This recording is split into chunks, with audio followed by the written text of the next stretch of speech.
अस्सलाम वालेकुम दोस्तों, वेलकम टू माय चैनल अलियातिश नावल्स ऑफिशियल। आई होप आप सब लोग ठीक होंगे। किस्त को लाइक लाजमी करना है, टारगेट दे रहा हूँ। 16 के सब्सक्राइबर्स पूरे कर दें और 1.4 के लाइक्स, 200 कमेंट्स लाजमी और अपना ख्याल रखें। किस्त इंजॉय करें। पहली मोहब्बत अज़ कलम अली आतिश।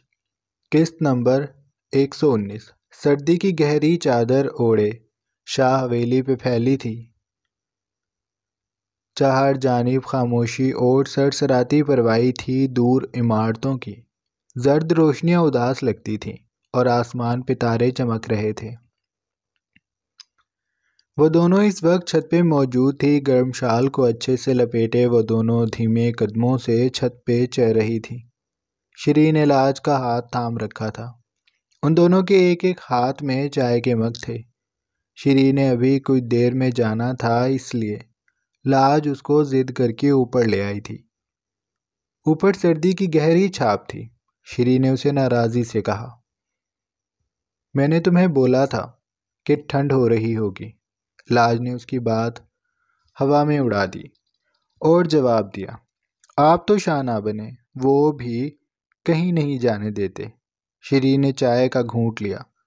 तुम्हारी परवाह करते हैं। लाज और वो चलती हुई अब कुर्सियों पर बैठ गई थी।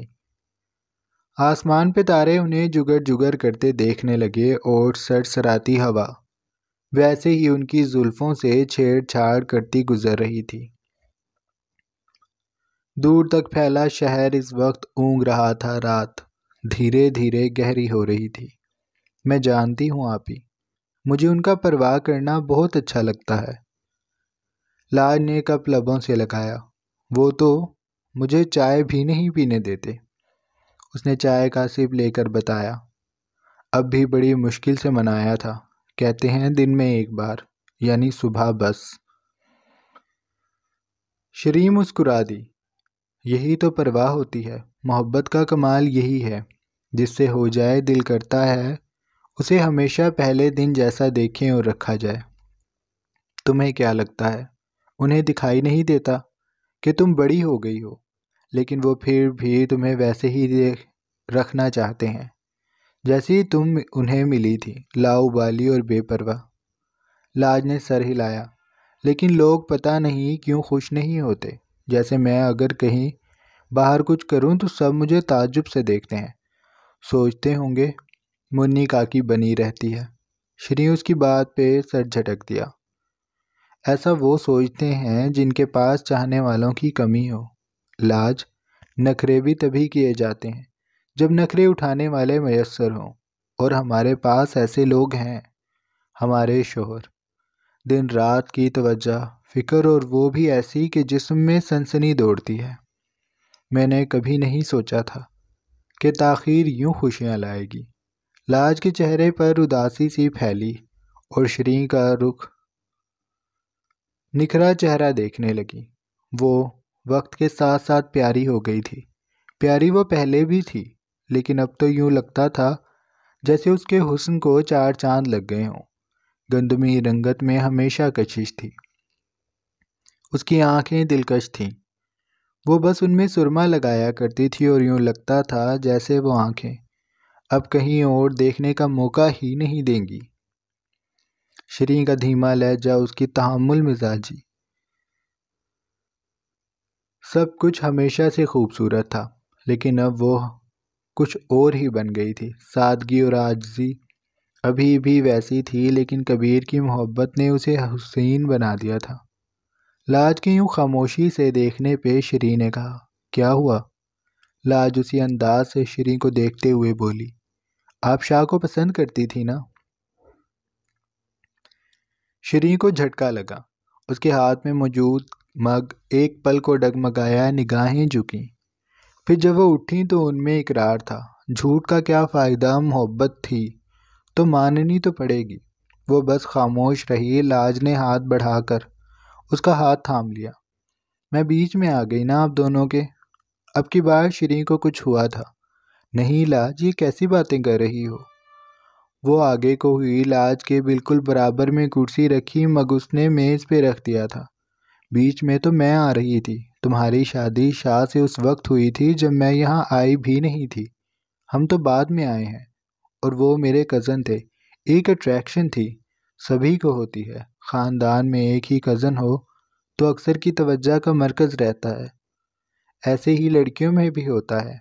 एक ही हो तो सारी फूफियाँ खालाएँ उसे अपनी बहू बनाना चाहती हैं। ये तो कुदरती सी बात है। तुम हमारे बीच नहीं आई, शाह तुम्हारे ही थे। मैं शुक्र करती हूँ कि मैं किसी तरह तुम लोगों के बीच में नहीं आई। मेरे दिल में उस वक्त तकलीफ़ का एहसास हुआ था, लेकिन मैंने जब हिसाब किया तो मुझे तुमसे मोहब्बत अपने अंदर ज़्यादा मिली। और मैं तुम्हारे लिए तो कुछ भी छोड़ सकती हूँ। माँ नहीं हूँ तुम्हारी, लेकिन माँ से ज़्यादा मोहब्बत करती हूँ। मैं अक्सर अम्मी को कहती हूँ कि अम्मी, मुझे ऐसे लगता है जैसे मैं जितनी मोहब्बत लाज से की है उतनी मैं अपने बच्चों से भी नहीं कर पाऊँगी। आने वाले वक्तों का पता नहीं, लेकिन अभी तो मैं सच कहती हूँ, मुझे तुमसे सबसे ज़्यादा मोहब्बत है। उसने बाजू लाज के गिर्द फैला लिया था। लाज की आंखें भीग सी गईं। तभी मुझे कभी अम्मी अब्बू की कमी महसूस नहीं हुई।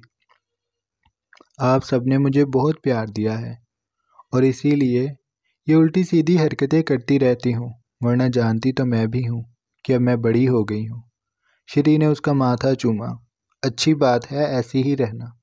ज़रूरी नहीं कि दुनिया के सारे लोग ही समझदार हो जाएं। अगर सब मैच्योर हो गए तो लोग नहीं, रोबोट रह जाएंगे इस दुनिया में। श्री को लगा जैसे माहौल में उदासी घुल गई, इसलिए उसने बात बदली। तुम ये बताओ, अचानक से वहाँ से कैसे आना हुआ? लाज ने उंगली की पोट से आँख का किनारा साफ किया और फिर श्री को सारी बात बता दी। श्री को झटका लगा। शायद से कैसे कर सकते हैं? वो भी जज्बाती होकर सोच रही थी। उसे बुरा लगा था। लाज ने मग मेज़ पे रखा और उसके दोनों हाथ पकड़ लिए। आप गुस्सा ना हो, वो मान गए थे। उन्होंने पहले मुझसे पूछा, फिर जब मैंने इनकार किया तो उन्होंने फैसला बदल लिया और मेरी ही ज़िद की वजह से वो पाकिस्तान भी आ गए और हवेली भी। मैंने ही कहा था ना। वो रुकी, उसकी आंखें भीगी हुई आंखों में शरारत दिखाई देने लगी, जबकि श्री के तासुर मुस्तरिब थे। वो ये नहीं मान पा रही थी कि शाह ऐसा सोच सकता है, लेकिन वो बाद में खुद ही समझ जाएगी, इसलिए वो लाज की जानिब मुतवज्जा हुई। क्या? उसके सवाल पे लाज बोली कि मैं शाह को अपनी मुट्ठी में कर लूँगी। और देखें, कर लिया ना। पता भी नहीं चला, मेरी मर्जी से अब पत्ता भी नहीं हिलता। वो अपनी लट को उंगली पे लपेट कर ऐसे बोली जैसे गहरी साजिश के कामयाब होने पे कोई बोलता है। श्री को उसके अंदाज पे हंसी आ गई। लाज, तुम भी ना। उसने लाज के माथे को फिर चूमा। बस ऐसे ही शाह को अपने इशारों पे रखना, बिल्कुल ढील मत देना। शाह अगर उनकी बातें सुन लेता तो उन दोनों की खैर नहीं थी, लेकिन ये उनकी अच्छी किस्मत थी कि उनकी बातें इस वक्त कोई नहीं सुन रहा था।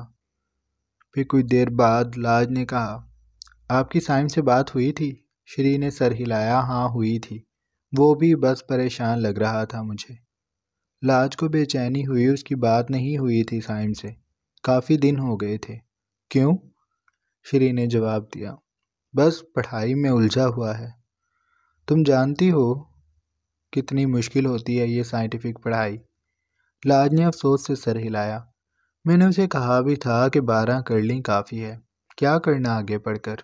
बंदा खुलकर ज़िंदगी जिए, शादी करवाए, मज़ा आ जाता है। ना स्कूल का मसला, ना कमाने की परवाह, बस ऐश ही ऐश। श्री ने उसके सर पे चपत लगाई। तुम लड़की हो इसलिए ये ऐश तुम्हें मिली है। लड़कों के ज़्यादा मसाइल होते हैं। ये तो हम औरतें ही हैं जो अपने रोने ही लेकर बैठी रहती हैं। हमें लगता है बस हमारे दुख हैं, हमारी हक तलफी हो रही है, लेकिन मर्द के दुख ज़्यादा होते हैं, उसकी परेशानियां भी ज़्यादा होती हैं। लाज ये नहीं मान सकती थी। उसने कहा, कैसे? श्री ने अपना रुख उसकी जानिब किया। ऐसे कि उसने पूरा घर चलाना होता है। औरत उसे परेशान होकर बताती है कि घर में राशन ख़त्म हो गया, बिल आ गया, अब क्या होगा? और मर्द फिर पूरी रात यही सोचता है कि अब क्या होगा। दुकान पे कल ग्राहक आएंगे भी या नहीं, जमा कितने हैं, नफ़ी कितने होंगे, किससे उधार लूं, ये सब मर्द सोचता है। हमने तो बिल थमाने होते हैं। बात ये नहीं है औरत परेशान नहीं होती, बात ये है असल परेशानी देखा जाए तो मर्द की है। कमा कर तो उसी ने लाना है, और वो तो खुलकर ये भी नहीं कह पाता कि वो आज किस हद तक परेशान है, क्योंकि वो किसे कहे, उस औरत को जिसके पहले ही हाथ पैर फूले हुए हैं। श्री ने कहकर गहरा सांस लिया था। लाज चुप सी हो गई थी। फिर वो बोली, शुक्र है आप ही हम अमीर हैं। श्री उसकी बात पे उदासी से मुस्काई। हाँ लाज, अल्लाह का बहुत शुक्र है कि हम अमीर हैं, वरना ज़िंदगी बड़ी मुश्किल हो जाती है। अगर मुझसे कोई पूछे कि सबसे बड़ी बीमारी क्या है, तो मैं कहूँ गुर्बत है। ये इंसान को दीमक दीमक की तरह चाट जाती है। तवाइफें भी यही पैदा करती है, और चोर भी। माहौल एक बार फिर से उदासी की जानिब बढ़ने लगा तो शिरीन को लगा कि अब उन्हें नीचे चले जाना चाहिए। कबीर उसका इंतज़ार कर रहा होगा। उन्होंने गांव भी वापस जाना है, इसलिए वो लाज संग नीचे चली गई। दूर तक फैला रोशनियों से जगमग करता शहर अब सोने लगा था। उसकी रोशन आंखें धीरे धीरे बंद होने लगी थीं। कबीर और शिरीन के चले जाने के बाद बरकत अंकल, फुप्पो और बीजान कुछ देर लाउंज में शाह और लाज के पास बैठे रहे। फिर वो सब भी एक एक करके सोने चले गए थे। लाज बीजान को खुद कमरे में छोड़ने आई थी। शाह उसका लाउंज में इंतज़ार कर रहा था, और वो जब वापस आई तो शाह जाने के लिए खड़ा हुआ। लाज आगे बढ़कर उसके सीने के करीब हुई। शाह की भवें सुखड़ी। वो उसकी शर्ट के बटनों को अपनी उंगलियों से छेड़ती बड़े लाड से बोली, शाह, मैं बीजान के पास सो जाऊं? शाह जानता था कोई फरमाइश है, तभी ये मासूमाना अंदाज अपनाए गए हैं। शाह ने उसके दोनों पहलुओं पे हाथ रखा। फिर मेरे पास कौन सोएगा? लाज ने चेहरा उठाया। एक रात की तो बात है। शाह ने लंबा सांस लिया। एक रात में 8 घंटे होते हैं। लाज ने फौरन घड़ी को देखा, उस पे 12 बज रहे थे।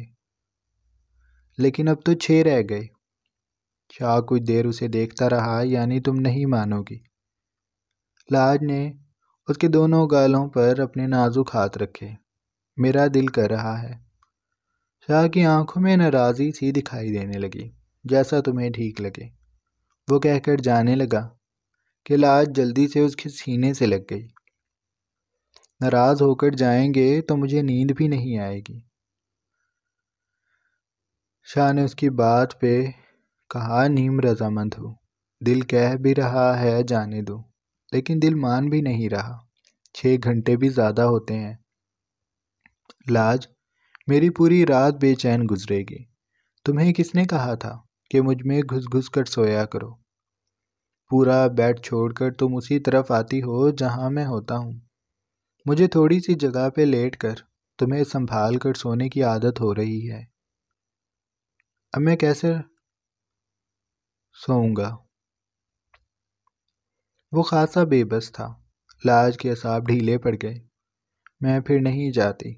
शाह ने दिल पे पत्थर रखकर कहा, नहीं तुम जाओ, चली जाओ, कोई बात नहीं, मैं नाराज़ नहीं हूँ। लाज ने उसे बगौर देखने लगी। पक्की बात है? शाह ने सर हिला दिया तो वो उसके सीने से लग गई। मैं बीजान को कहकर सोऊंगी कि वो जब नमाज के लिए उठेंगी तो मुझे भी उठा दें, क्योंकि मैंने आपके पास आना है और आपको मेरे बगैर नींद नहीं आती। शाह उसकी बात पे हंस दिया। बेशरम, बीजान को ये सब नहीं बताना। उन्हें बस इतना कह देना कि तुम्हें उठा दें। सारी बातें सबको नहीं बताते। लाज के लबों की सूरत ढल गए। ओह अच्छा अच्छा ठीक है। फिर लाज बीजान के कमरे में जाने लगी तो शाह ने उसके कांधों से उसका दुपट्टा खींच लिया। तुम्हारे पास शॉल है ना? तुम ये ओढ़ कर चली जाओ, इसे मेरे पास रहने दो। लाज मुतअज्जब हुई। आप इसका क्या करेंगे? शाह मुस्काया। तुम्हें महसूस करूंगा। लाज उसकी बात ना समझी, लेकिन शाह कहकर चला गया था। लाज भी शाने उचकाकर बीजान के कमरे की जानिब बढ़ गई। शाह जब ऊपर आया तो उसने अपने कमरे में आकर गहरा सांस भरा। जवानी का साथी था ये कमरा। इसमें आकर जो सुकून उसे मिला वो कहीं भी नहीं मिला था। उसने लाज के दुपट्टे को बेड पे रखा और ख़ुद फ्रेश होने चला गया। वापस आकर उसने कंबल को अपनी गर्दन तक किया और लाज के दुपट्टे को चेहरे पर ओढ़ लिया। लाज की महक उसकी सांसों में घुलती उसके वजूद में सरायत कर रही थी। वो हर तरफ थी। उसकी खुशबू चार जानिब फैल रही थी। सुबह 5 बजे के करीब लाज कमरे में दाखिल हुई थी। उसकी आंखों में नींद भरी हुई थी। बड़ी मुश्किल से बीजान ने उसे उठाया था और वो उससे भी मुश्किल से यहाँ तक पहुँची थी। बेढब कदम उठाती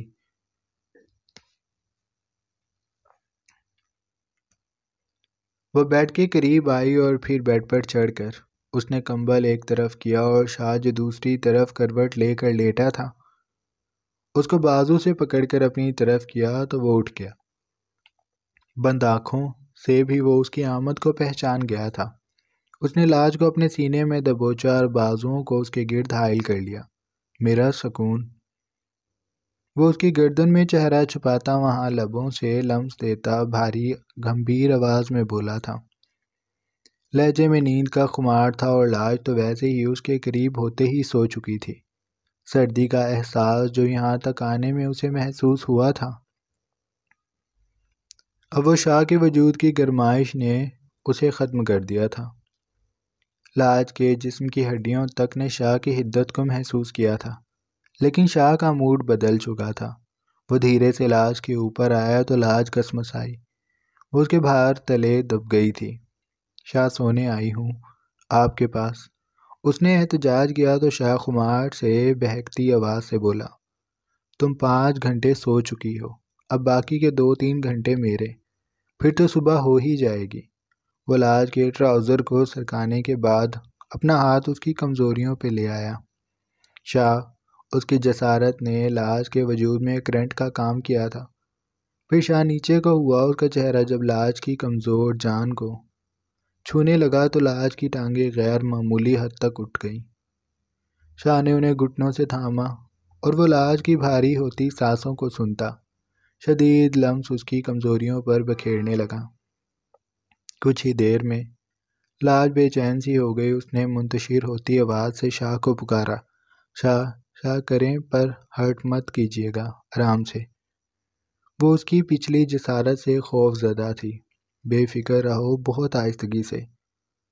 वो उसकी गहरी गुलाबी कमज़ोरियों पे हाथ से गुस्ताखियाँ करता अपना जोश लाज को महसूस करवाता उसमें सरायत कर गया तो लाज ने बेडशीट को मुट्ठियों में जकड़ लिया।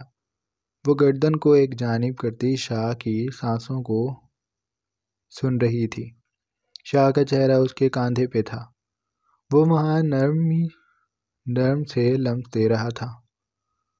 उसके वजूद तले दबी लाज आंखें मूंद कर लम्हों की गुस्ताखियों को तख़य्युल में देख रही थी। शाह उसे हर्ट नहीं कर रहा था। वो इतनी नरमी का मुजाहिरा कर रहा था कि लाज का वजूद भी किसी पिघली मोम जैसा हो गया। उसने शाह के चेहरे को अपने सामने किया, उसके गालों पर हाथ जमाकर उसकी खुमार में डूब कर सुर्ख हुई आंखों में पुरनम निगाहें जमाकर वो तिश्नगी से उसके लबों को चूमने लगी।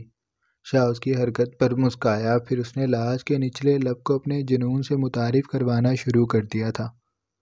लाज अब उससे दूर नहीं हो पा रही थी। सर्दी का शदीद एहसास कंबल में भी होने लगा था। उसका जिस्म थर थर कांपने लगा। घुटनों से जान निकलने लगी। शाह हर तरफ था। उसके ऊपर वो बादल बना हुआ था जिसमें बारिश ही बारिश थी और लाज बंजर ज़मीन की तरह उससे बस सैराब होना चाहती थी। नींद का खुमार अब गुलाबी पड़ता एक नया रूप धार चुका था। वो बुरी तरह डगमगा गए थे। उन्हें संभलने में इतना वक्त लगा कि खिड़कियों पे सूरज की किरणें दस्तक देने लगीं और चिड़िया उन्हें देखकर शर्माने लगीं। शाह की भारी आवाज़ का शोर बुलंद हुआ तो वह गहरे गहरे सांस भरता उसके ऊपर ही बिछ गया और लाज ने सख्ती से आंखें मूंद ली। शाह के जिस्म में लर्जिश थी, शायद उसे भी सर्दी महसूस होने लगी थी, इसलिए उसने लाज को अपने करीब किया और उसका माथा नरमी से चूमता आंखें मूंद कर सो गया।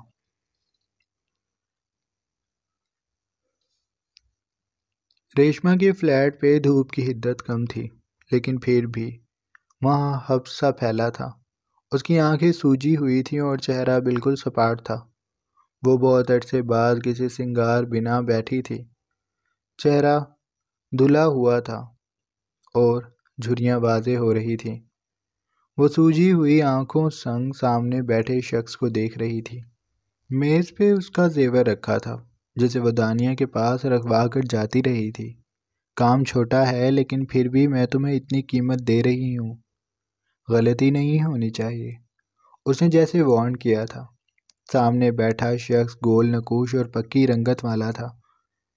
उसकी उभरी हुई आंखों में सोने की चमक थी। कद दराज लगता था और शाने मजबूत थे। उसने मेज़ पे रखे सारे जेवर को समेट लिया। आप बेफिक्र हैं, हम उस बच्ची को उठा लेंगे और मुराद रंधावा को कानों कान खबर नहीं होगी, वो एतमाद से बोला था। रेशमा ने सर हिलाया तो वो उठकर चला गया। उसके जाने के बाद वह बालकनी में आकर खड़ी हो गई। उसने अपना सब कुछ दांव पर लगा दिया था। एक बार दानिया वहाँ से आज़ाद हो जाए, फिर बाकी की सारी प्लानिंग तो बिल्कुल साफ थी। वह कबीर और ज़हूर आलम को भी नहीं छोड़ेगी। मुराद से बदला उसकी बेबसी देखना होगा। जब वह अपने भाई की बेटी को सयाना होते देखेगा, कम उम्री में ही वह बच्ची जवान हो जाएगी। रेशमा ने सर्द मोहरी से सोचा था, मेरी बेटी के साथ जो कुछ किया, उसकी बेटी के साथ भी वही करूँगी। मुराद पूरी ज़िंदगी तड़पेगा। अंजाम की मुझे परवाह नहीं, लेकिन खेल में बड़ा नुकसान मुराद रंधावा का ही होगा। और उसके बाद बारी है ज़हूर आलम और कबीर की। मैं सब कुछ गवा चुकी हूँ, अब मुझे किसी चीज़ का खौफ नहीं रहा। रेशमा ने दूर तक फैली सुनहरी सरमा की धूप को देखा, जिसमें साजिश की बू महसूस होती थी। इश्मल भागती दौड़ती स्कूल से निकली थी। गार्ड ने उसे देख लिया था। शरारत नहीं, अभी आपके बाबा लेने नहीं आए। उसने नर्म सी तंबिया की। इश्मल सिमट गई। उसने कदम वापस किए, जैसे गार्ड की बात मान गई हो।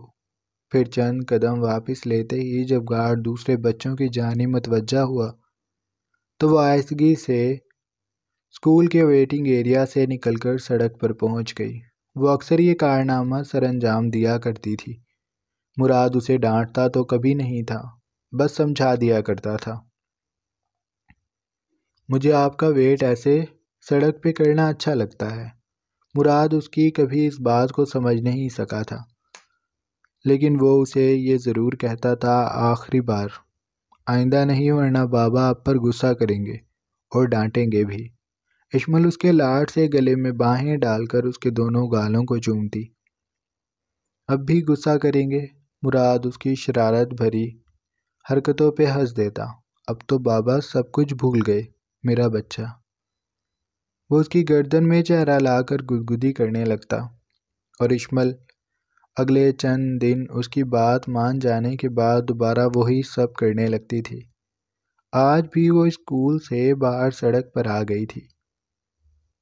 किनारे पे रुककर उसने गर्दन ऊंची करके सामने देखा कि मुराद की गाड़ी आ रही है, लेकिन नहीं, वहाँ से गाड़ी नहीं आई थी।